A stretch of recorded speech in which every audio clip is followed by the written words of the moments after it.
বলিউডের অন্যতম cult classic cinema gangster মুক্তির ২০ বছর পূর্ণ হতে চলেছে।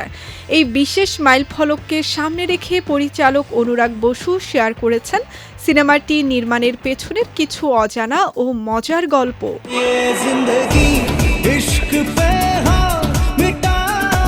অনুরাগ বসু জানান, এই সিনেমার মূল ধারণাটি এসেছিল মহেশ ভাটের কাছ থেকে।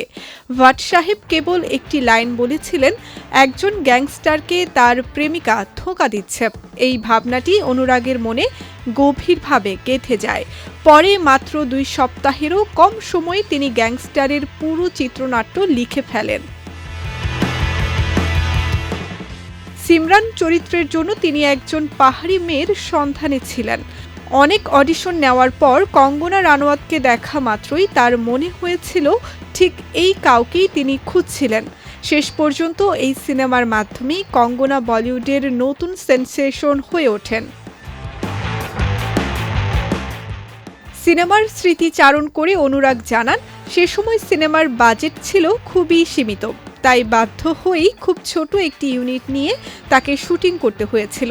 শুধু তাই নয়, গ্যাংস্টারের শুটিং যখন শুরু হয়, অনুরাগ বসু তখন মরণব্যাধি ক্যান্সারের সাথে লড়াই করছিলেন। শারীরিক অসুস্থতার কারণে সবাই তাকে বিশ্রামের পরামর্শ দিলেও নিজের অদম্য ইচ্ছা নিয়ে শুটিং করতে যান। সঙ্গীত পরিচালক প্রীতমের সুরে গ্যাংস্টার সিনেমার গানগুলো আজও শ্রোতাদের হৃদয়ে অমলিন।